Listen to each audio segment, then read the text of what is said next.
एक समय की बात है, किसी गांव में 3 मित्र रहते थे। वो इतने पक्के दोस्त थे कि जो भी काम करना होता हमेशा साथ में मिलकर करते थे। एक दिन तीनों ने सोचा, बहुत दिन हुए हम कहीं घूमने नहीं गए। उनमें से एक दोस्त बोला, गांव के पास के जंगल में घूमने चलते हैं, खूब मजा आएगा, बचपन की सारी यादें ताजा हो जाएंगी। इस बात पर तीनों ने हामी भरी और जैसे ही सुबह हुई तीनों जंगल की ओर चल दिए। जंगल की ओर चलते चलते उनका मन बहुत खुश था, क्योंकि रास्ते में आने वाली हर चीज उनके बचपन की यादें ताजा कर रही थी। देखते ही देखते तीनों जंगल के काफी अंदर पहुंच गए। जंगल में जब नदी आई तो तीनों नदी में खूब नहाए और नहाने के बाद जैसे ही अंधेरा होने लगा तो उन्हें जंगली जानवरों का डर लगा, क्योंकि उस जंगल में बहुत सारे भालू रहा करते थे। अब उनमें से एक दोस्त बोला, आगे जंगल बहुत घना है और अंधेरा भी होने वाला है। मुझे लगता है हमें वापस गांव की ओर निकल जाना चाहिए। जैसे ही वो लोग वापस पीछे लौटने के लिए चलने लगते हैं, तभी उनकी नजर सामने से आ रहे एक बड़े से भालू पर पड़ती है। उस भालू ने भी उन्हें देख लिया था। वो भालू बहुत खतरनाक था। अब वो तीनों भालू को देखकर डर के मारे कांपने लगते हैं और अपनी जान बचाने के लिए वहां से दौड़ना शुरू कर देते हैं। दौड़ते दौड़ते तीनों एक दूसरे से कहते हैं, हम बहुत तेजी से दौड़ते हैं ताकि वो भालू हमें पकड़ ना सके। तीनों के तीनों अपनी पूरी जान लगाकर बहुत तेजी से दौड़ने लगते हैं और भालू भी उन्हें देखकर पूरी तेजी से उनके पीछे दौड़ने लगता है। तभी दौड़ते हुए एक दोस्त बोला, क्यों ना हम पेड़ के ऊपर चढ़ जाएं, फिर भालू हमें पकड़ नहीं पाएगा। ऐसा कहकर वो दोस्त पेड़ के ऊपर चढ़ गया। बचे हुए दोनों दोस्तों ने देखा कि एक दोस्त पेड़ पर चढ़ गया है। दूसरे ने दौड़ते हुए सोचा कि अगर मैं भी पेड़ पर चढ़ जाऊंगा तो ये बेचारा क्या करेगा, ये तो बहुत मोटा है, ये तो पेड़ पर चढ़ भी नहीं पाएगा और इसकी जान खतरे में पड़ जाएगी। दूसरा दोस्त तीसरे दोस्त के साथ दौड़ता रहा। तीसरे दोस्त ने दूसरे से कहा, यार तुम तो पेड़ पर चढ़ जाओगे, पर मुझे तो पेड़ पर चढ़ना भी नहीं आता। दूसरा दोस्त बोला, मेरे दोस्त चिंता मत करो, मैं तुम्हारे साथ आखिर तक रहूंगा। तुम्हें मैं मरने के लिए नहीं छोड़ सकता, क्योंकि तुम मेरे दोस्त हो। ऐसा कहकर वो दोनों दौड़ते रहे। अब दौड़ते दौड़ते उन दोनों की हालत खराब हो गई।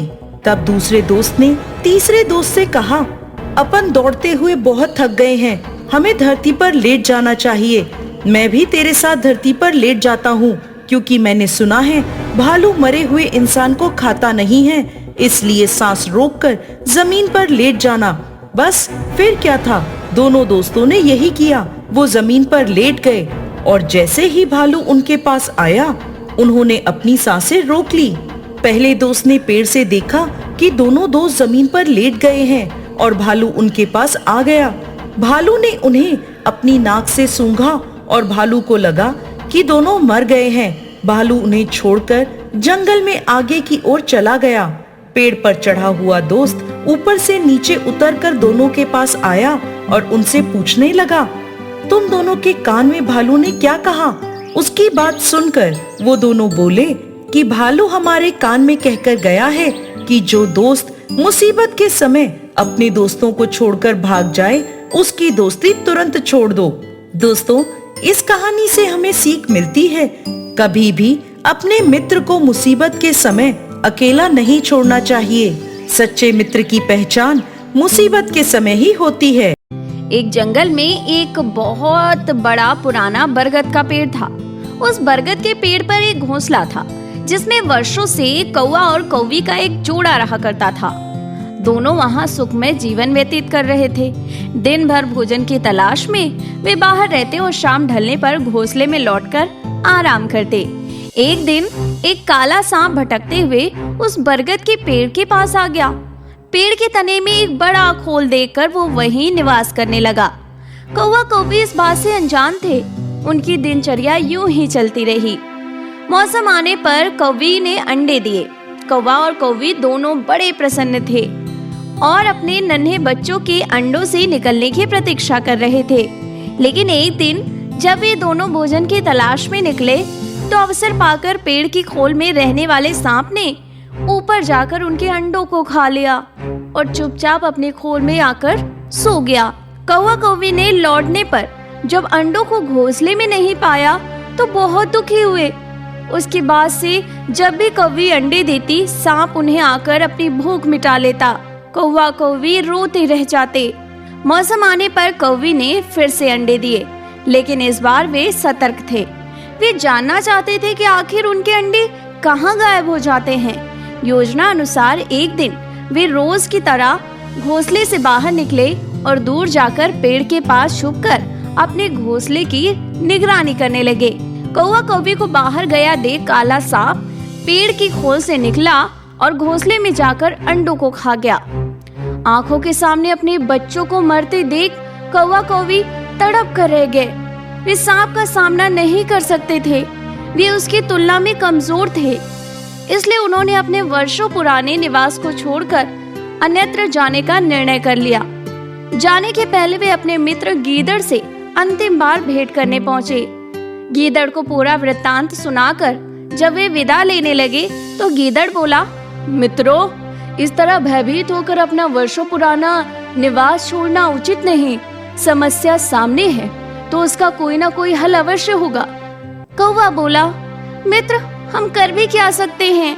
उस दुष्ट सांप की शक्ति के सामने हम निरीह हैं। हम उसका मुकाबला नहीं कर सकते। अब हम कहीं और जाने के अलावा हमारे पास कोई चारा नहीं है। हम हर समय अपने बच्चों को मरते हुए नहीं देख सकते। गीदड़ सोचते हुए बोला, मित्रों, जहाँ शक्ति काम न आए वहाँ बुद्धि का प्रयोग करना चाहिए। ये कहकर उसने सांप से छुटकारा पाने की योजना कौवा कौवी को बताई। अगले दिन योजना अनुसार कौवा कौवी नगर के सरोवर में पहुँचे, जहाँ राज्य की राजकुमारी अपने सखियों के साथ रोज स्नान करने आया करती थी। उस दिन भी राजकुमारी अपने वस्त्र और आभूषण किनारे रखकर सरोवर में स्नान कर रही थी। पास ही सैनिक निगरानी कर रहे थे। अवसर पाकर कौवे ने राजकुमारी का हीरो का हार अपनी चोंच में दबाया और कांव कांव करता हुआ राजकुमारी और सैनिकों को दिखाते हुए ले उड़ा। कौवे को अपना हार ले जाते देख राजकुमारी चिल्लाने लगी। सैनिक कौवे के पीछे भागे। वे कौवे के पीछे पीछे बरगद के पेड़ के पास पहुंच गए। कौवा यही तो चाहता था। राजकुमारी का हार पेड़ के खोल में गिराकर वो उड़ गया। सैनिकों ने ये देखा तो हार निकालने के लिए पेड़ की खोल के पास पहुंच गए। हार निकालने के लिए उन्होंने खोल में एक डंडा डाला। उस समय सांप खोल में ही आराम कर रहा था। डंडे के स्पर्श पर वो फन फैलाए बाहर निकला। सांप को देख सैनिक हरकत में आ गए और उसे तलवार और भाले से मार डाला। सांप के मरने के बाद कौवा कौवी खुशी खुशी अपने घोंसले में रहने लगे। उस वर्ष जब कौवे ने अंडे दिए तो वे सुरक्षित रहे। तो इस कहानी से दोस्तों हमें यही सीख मिलती है कि बुद्धि से बड़ा काम किया जा सकता है और किसी भी संकट का हल निकाला जा सकता है। एक समय की बात है, वनगिरी के घने जंगलों में सभी पशु पक्षी मिलजुल कर रहते थे। तभी अचानक कहीं से एक मस्त हाथी उन जंगलों में उत्पात मचाता हुआ आ जाता है। वो अपनी ताकत के नशे में चूर होने के कारण किसी को भी कुछ भी नहीं समझता था। वो जहाँ से भी गुजरता रास्ते में आने वाले सभी पेड़ पौधे कुचलता हुआ जाता था। हाथी की इस मनमानी से सभी पशु पक्षी बहुत परेशान थे, लेकिन इतने ताकतवर हाथी के आगे किसी का भी बस नहीं चल रहा था। कोई भी कुछ नहीं कर पा रहा था। वनगिरी में ही एक बहुत बड़ा पीपल का पेड़ था, जिस पर एक चिड़ा चिड़ी अपना घोंसला बनाकर रहते थे। चिड़िया ने अभी कुछ ही समय अंडे दिए थे। वो अंडों पर बैठी नन्हे नन्हे बच्चों के बाहर आने के सुनहरे सपने देखती रहती थी। एक दिन वो क्रूर हाथी वहां से गुजर रहा था। चिंघाड़ते हुए पेड़ों को तोड़ता मरोड़ता उसी ओर वो आ गया। देखते ही देखते उसने जंगल के सबसे पुराने और सबसे बड़े पीपल के पेड़ को भी तोड़ डाला, जिस पर उस नन्ही सी चिड़िया का घोंसला था और उसमें उसके 2 नन्हे नन्हे बच्चे जन्म लेने वाले थे। घोंसला धड़ाम से नीचे आ गिरा। अंडों पर हाथी का पैर पड़ा, जिससे वो अंडे चकनाचूर हो गए। चिड़िया और चिड़ा ची ची करके इधर उधर उड़ने लगे, लेकिन हाथी को उनकी परेशानी से कोई मतलब नहीं था। वो तो बस अपने घमंड में चूर होकर अपने रास्ते में आने वाले हर पेड़ को उखाड़ता चला जा रहा था। हाथी के जाने के बाद चिड़िया अपने चकनाचूर हुए अंडों के पास बैठी रोने लगी। तभी वहां एक कटफोड़वी आई। वो चिड़िया की बहुत अच्छी दोस्त थी। कटफोड़वी के पूछने पर चिड़िया ने अपनी पूरी कहानी उसे बता दी। वो बोली, दोस्त, ऐसे दुख में डूबे रहने से कुछ नहीं होगा। उस हाथी को सबक सिखाने के लिए हमें कुछ ना कुछ करना होगा। चिड़िया ने निराश होकर कहा, हम छोटे मोटे जीव उस बलशाली हाथी से कैसे टक्कर ले सकते हैं। कटफोड़वी ने उसे समझाया, दोस्त, 1 और 1 मिलकर 11 बनते हैं। हम मिलकर उस हाथी को सबक सिखाएंगे। चिड़िया ने पूछा, वो कैसे? कटफोड़वी बोली, एक भंवरा मेरा बहुत अच्छा मित्र है, हम उससे सलाह लेने चलते हैं। चिड़िया और कटफोड़वी भंवरे से मिलने गई और उसे सारी बात बताई। भंवरा बोला, अरे ये तो बहुत बुरा हुआ। मेरा एक मित्र है मेंढक, चलो उससे सहायता मांगते हैं, वो हमें बहुत अच्छी सलाह देगा। अब वो तीनों मिलकर तालाब के किनारे पहुंचे जहां मेंढक रहता था।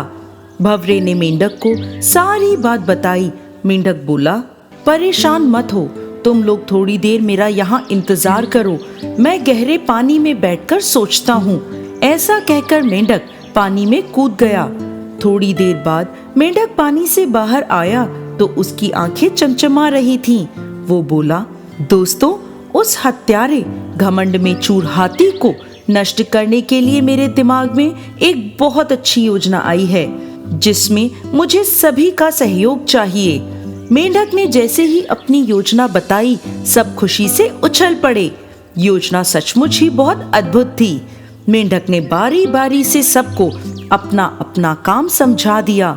कुछ ही दूरी पर वो मदमस्त हाथी तोड़फोड़ मचा रहा था। सबसे पहला काम भंवरे का था।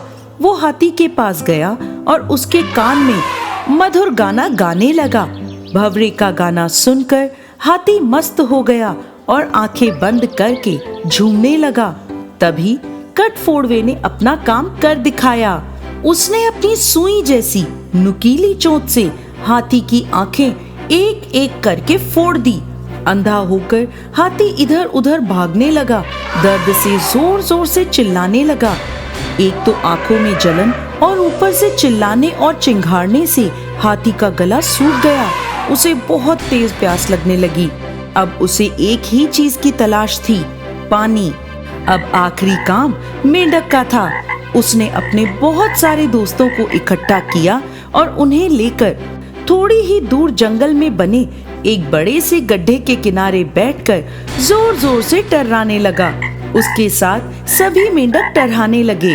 मेंढकों का टर्राना सुनकर हाथी के कान खड़े हो गए। उसे लगा कि पास ही पानी है। वो उस आवाज को सुनकर उसकी दिशा में चल पड़ा। टर्राहट और तेज होती जा रही थी। प्यासा हाथी तेज भागने लगा। जैसे ही हाथी गड्ढे के पास पहुंचा, मेंढकों ने और जोर से टर्राना शुरू कर दिया। हाथी आगे बढ़ा और बड़े से पत्थर की तरह उस गड्ढे में धड़ाम से गिर पड़ा और इस तरह घमंड में डूबे हाथी का अंत हो गया। अब चिड़िया मेंढक से बोली, मेंढक भाई, मैं हमेशा तुम्हारी आभारी रहूंगी, तुमने हमारी बहुत मदद करी है। मेंढक बोला, अरे नहीं नहीं, आभार कैसा, दोस्त ही दोस्त के काम आता है। और इसके बाद जंगल में सभी जानवर पहले की तरह खुशी खुशी रहने लगे।